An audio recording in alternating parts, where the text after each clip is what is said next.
What's good? We are still on part two of The Alchemist. This is our third part, reading part two. Let's get it.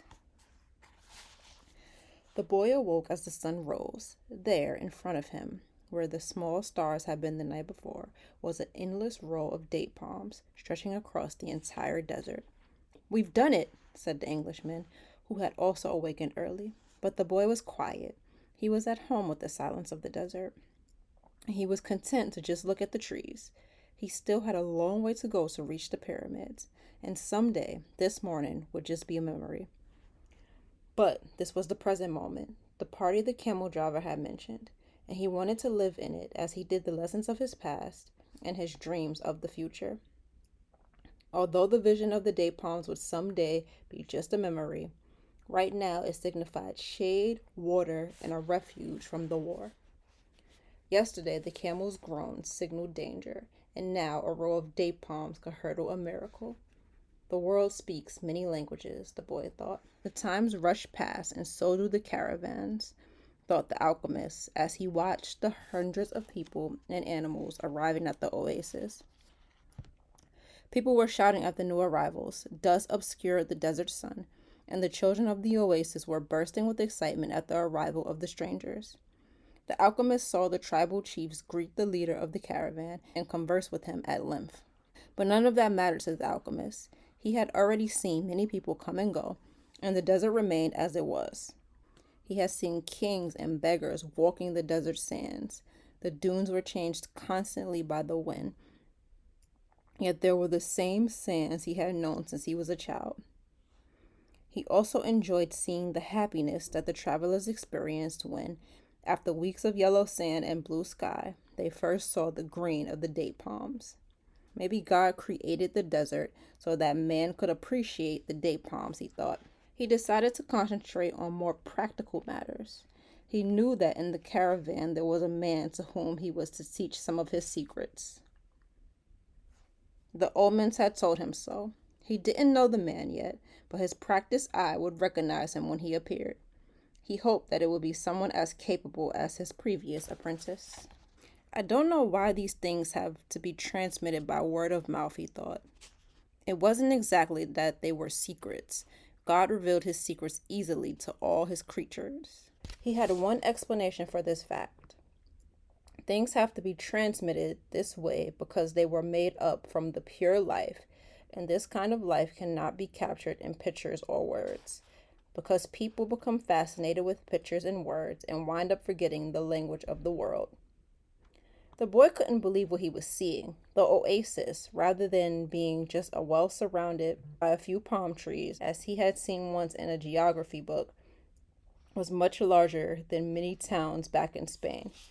There were 300 wells, 50,000 date palms, and innumerable colored tints spread among them.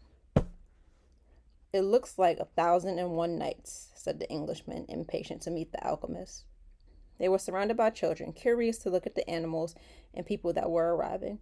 The men of the oasis wanted to know if they had seen any fighting, and the women competed with one another for access to the cloth and precious stones brought by the merchants. The silence of the desert was a distant dream. The travelers in the caravan were talking incessantly, laughing and shouting, as if they had emerged from a spiritual world and found themselves once again in the world of people. They were relieved and happy. They had been taking careful precautions in the desert, but the camel driver explained to the boy that oases were always considered to be neutral territories because the majority of the inhabitants were women and children. There were oases throughout the desert, but the tribesmen fought in the desert, leaving the oasis as a place of refuge. With some difficulty, the leader of the caravan brought all his people together and gave them his instructions. The group was to remain there at the oasis until the conflict between the tribes were over. Since they were visitors, they would have to share living space with those who lived there and would be given the best accommodations. That was the law of hospitality. Then he asked that everyone, including his own sentinels, hand over their arms to the men appointed by the tribal chieftains. "Those are the rules of war," the leader explained. "The oasis may not shelter armies or troops. To the boy's surprise, the Englishman took a chrome-plated revolver out of his bag and gave it to the men who were collecting the arms. "Why a revolver?" he asked. "It helped me to trust in people," the Englishman answered. Meanwhile, the boy thought about his treasure. The closer he got to the realization of his dream, the more difficult things became.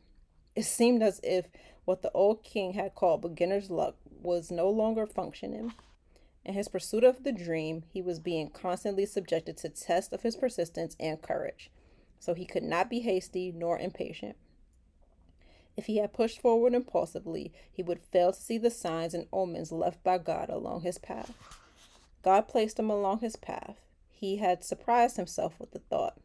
Until then, he had considered the omens to be things of the world, like eating or sleeping, or like seeking love or finding a job. He had never thought of them in terms of the language used by God to indicate what he should do. "Don't be impatient," he repeated to himself. "It's like the camel driver said, eat when it's time to eat, and move along when it's time to move along." That first day, everyone slept from exhaustion, including the Englishman. The boy was assigned a place far from his friend, in a tent with 5 other young men about his age. They were people of the desert and clamored to hear his stories about the great cities. The boy told them about his life as a shepherd and was about to tell them of his experiences at the crystal shop when the Englishman came into the tent. "I've been looking for you all morning," he said as he led the boy outside. "I need you to help me find out where the alchemist lives." First, they tried to find him on their own. An alchemist would probably live in a manner that was different from the rest of the people at the oasis, and it was likely that in his tent an oven was continuously burning. They searched everywhere and found that the oasis was much larger than they could have imagined. There were hundreds of tents. "We've wasted almost the entire day," said the Englishman, sitting down with the boy near one of the wells. "Maybe we'd better ask someone," the boy suggested. The Englishman didn't want to tell others about his reasons for being at the oasis and couldn't make up his mind. But finally he agreed that the boy, who spoke better Arabic than he, should do so.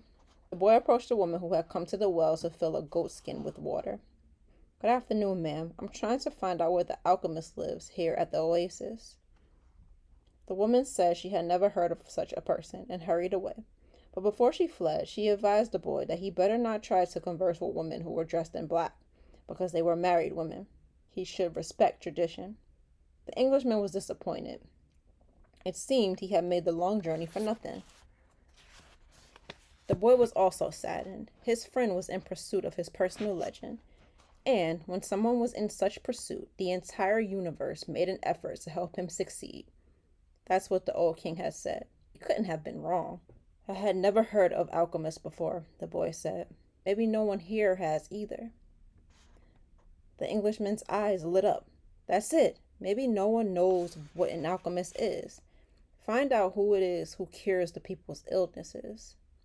Several women dressed in black came to the well for water, but the boy would speak to none of them, despite the Englishman's insistence. Then a man approached. "Do you know someone here who cures people's illnesses?" the boy asked. "Allah cures our illnesses," said the man, clearly frightened by the strangers. "You're looking for witch doctors?" He spoke some verses from the Quran and moved on. Another man appeared. He was older and was carrying a small bucket. The boy repeated his question. "Why do you want to find that sort of person?" the Arab asked. "Because my friend here has traveled for many months in order to meet with him," the boy said. "If such a man is here at the oasis, he must be the very powerful one," said the old man after thinking for a few moments. "Not even the tribal chieftains are able to see him when they want to, only when he consents. Wait for the end of the war, then leave with the caravan. Don't try to enter into the life of the oasis," he said, and walked away. But the Englishman was exultant. They were on the right track. Finally, a young woman approached who was not dressed in black. She had a vessel on her shoulder, and her head was covered by a veil, but her face was uncovered. The boy approached her to ask about the alchemist. At that moment, it seemed to him that time stood still, and the soul of the world surged within him. When he looked into her dark eyes and saw that her lips were poised between a laugh and silence, he learned the most important part of the language that all the world spoke, the language that everyone on earth was capable of understanding in their heart. It was love. something older than humanity, more ancient than the desert, something that exerted the same force whenever two pairs of eyes meet as had theirs here at the well. She smiled, and that was certainly an omen, the omen he had been awaiting, without even knowing he was, for all of his life. The omen he had sought to find with his sheep and in his books, in the crystal and in the silence of the desert. It was the pure language of the world. It required no explanation, just as the universe needs none as it travels through endless time. What the boy felt at that moment was that he was in the presence of the only woman in his life, and that, with no need for words, she recognized the same thing. He was more certain of it than of anything in the world. He had been told by his parents and grandparents that he must fall in love and really know a person before becoming committed. But maybe people who felt that way had never learned the universal language. Because when you know that language, it's easy to understand that someone in the world awaits you, whether in the middle of the desert or in some great city. And when two such people encounter each other and their eyes meet, the past and the future become unimportant. There is only that moment and the incredible certainty that everything under the sun has been written by one hand only. It is the hand that evokes love and creates a twin soul for every person in the world. Without such love, one's dreams would have no meaning. Maktub, the boy thought. The Englishman shook the boy. Come on, ask her. The boy stepped closer to the girl, and when she smiled, he did the same. What's your name? He asked. Fatima, the girl said, averting her eyes. That's what some women in my country are called. It's the name of the prophet's daughter, Fatima said. The invaders carried the name everywhere. The beautiful girl spoke of the invaders with pride. The Englishman prodded him, and the boy asked her about the man who cured people's illnesses. That's the man who knows all the secrets of the world, she said. He communicates with the genies of the desert. The genies were the spirits of good and evil, and the girl pointed to the south, indicating that it was there the strange man lived. And then she filled her vessel with water and left. The Englishman vanished too, gone to find the alchemist. And the boy sat there by the well for a long time, remembering that one day in Tarifa, the Levanter had brought to him the perfume of that woman, and realizing that he had loved her before he even knew she existed. He knew that his love for her would enable him to discover every treasure in the world. That's a bar. The next day, the boy returned to the well, hoping to see the girl. To his surprise, the Englishman was there, looking out at the desert. I waited all afternoon and evening, he said. He appeared with the first few stars of the evening. I told him what I was seeking, and he asked me if I had transformed lead into gold. I told him that was what I had come here to learn. He told me to try to do so. That's all he said. Go and try. The boy didn't say anything. The poor Englishman had traveled all this way, only to be told that he should repeat what he had already done so many times. So then, try, he said to the Englishman. That's what I'm going to do. I'm going to start now. As the Englishman left, Fatima arrived and filled her vessel with water. I came to tell you just one thing, the boy said. I want you to be my wife. I love you. The girl dropped the container and the water spilled. I'm going to wait for you here every day. I have crossed the desert in search of treasure that is somewhere near the pyramids, and for me, the war seemed a curse, but now it's a blessing because it brought me to you. The war is going to end someday, the girl said. The boy looked around at the date palms. He reminded himself that he had been a shepherd and that he could be a shepherd again. Fatima was more important than his treasure. The tribesmen are always in search of treasure, the girl said, as she had guessed what he was thinking, and the women of the desert are proud of their tribesmen. She refilled her vessel and left. The boy went to the well every day to meet with Fatima. He told her about his life as a shepherd, about the king, and about the crystal shop. They became friends, and except for the 15 minutes he spent with her, each day seemed like it would never pass. When he had been at the oasis for almost a month, the leader of the caravan called a meeting of all the people traveling with him. We don't know when the war will end, so we can't continue our journey, he said. The battles may last for a long time, perhaps even years. There are powerful forces on both sides, and the war is important to both armies.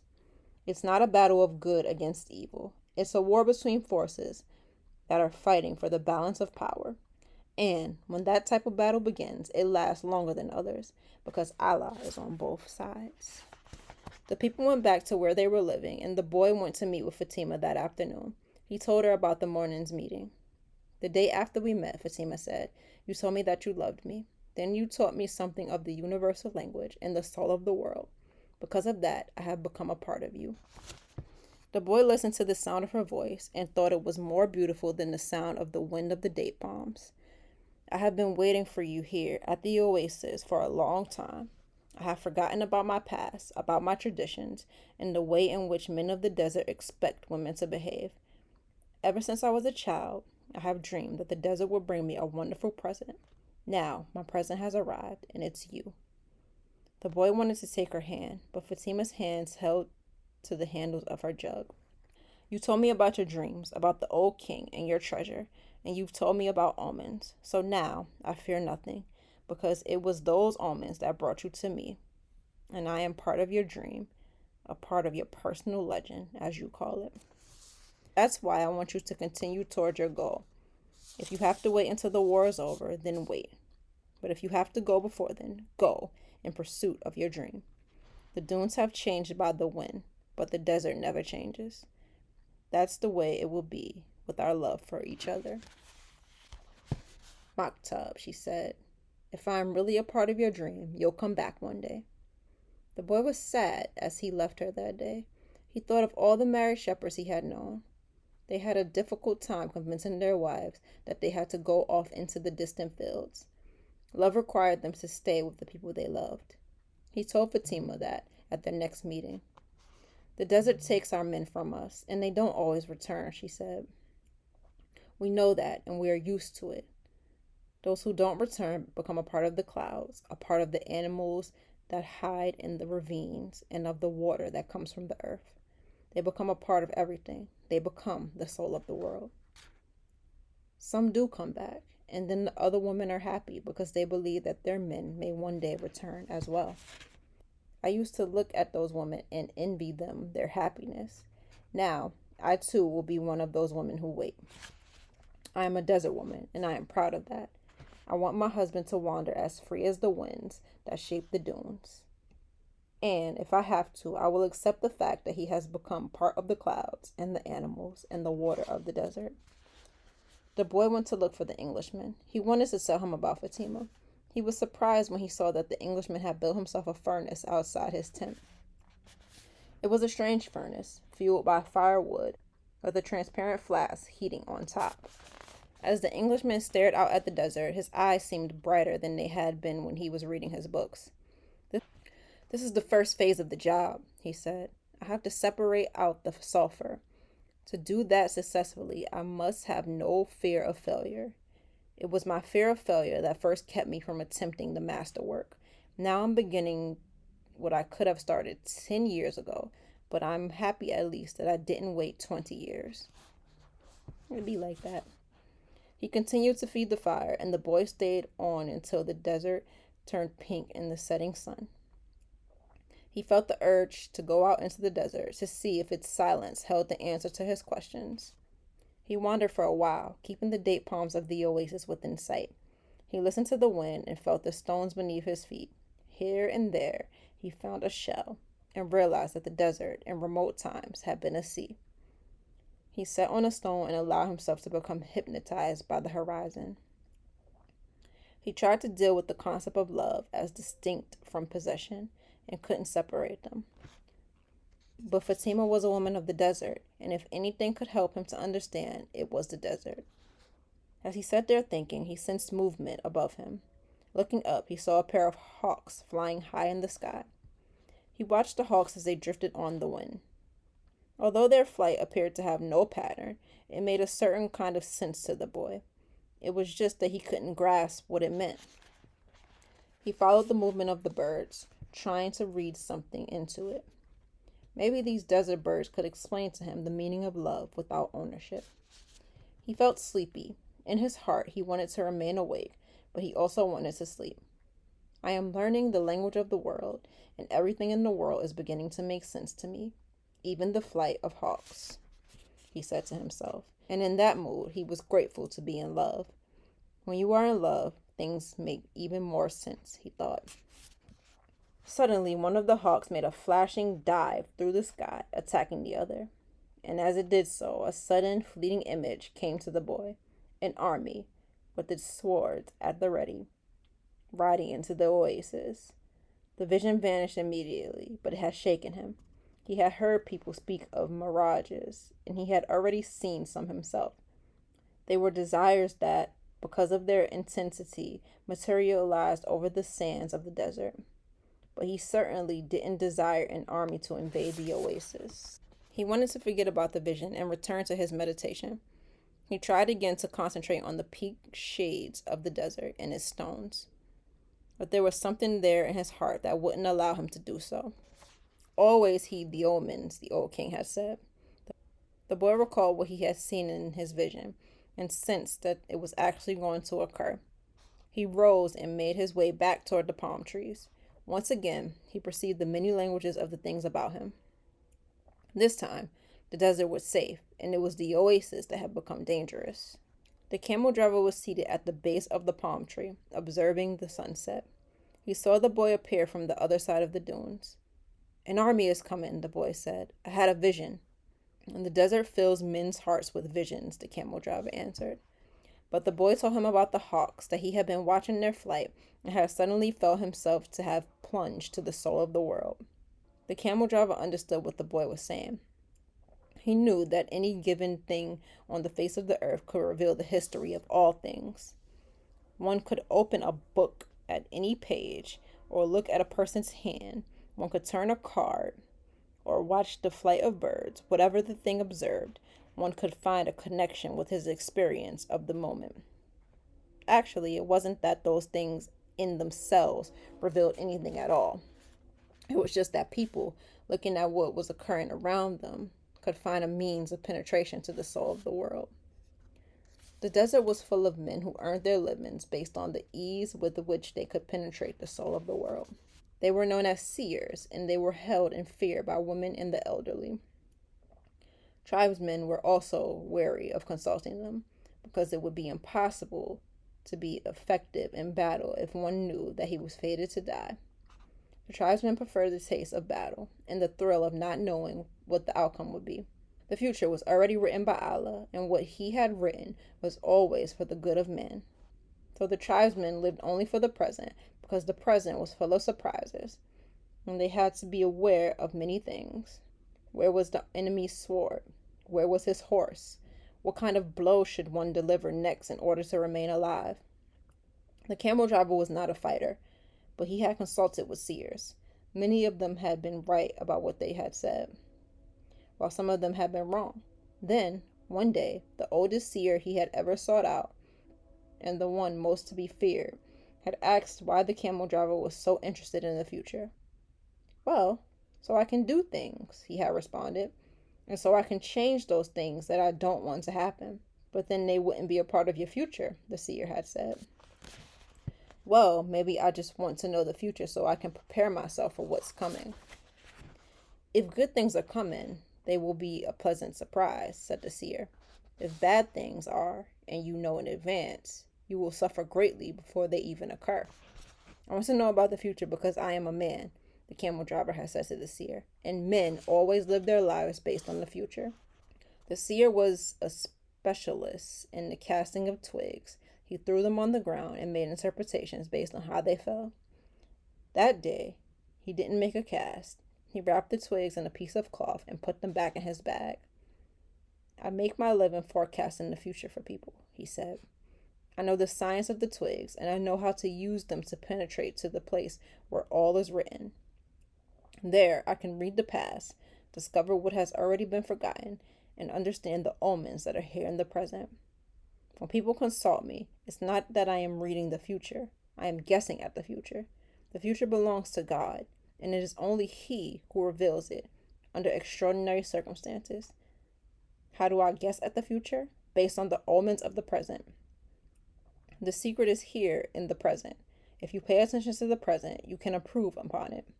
And if you improve on the present, what comes later will also be better. Forget about the future and live each day according to the teachings, confident that God loves his children. Each day, in and of itself, brings with it an eternity. The camel driver had asked what the circumstances were under which God would allow him to see the future. Only when he himself reveals it.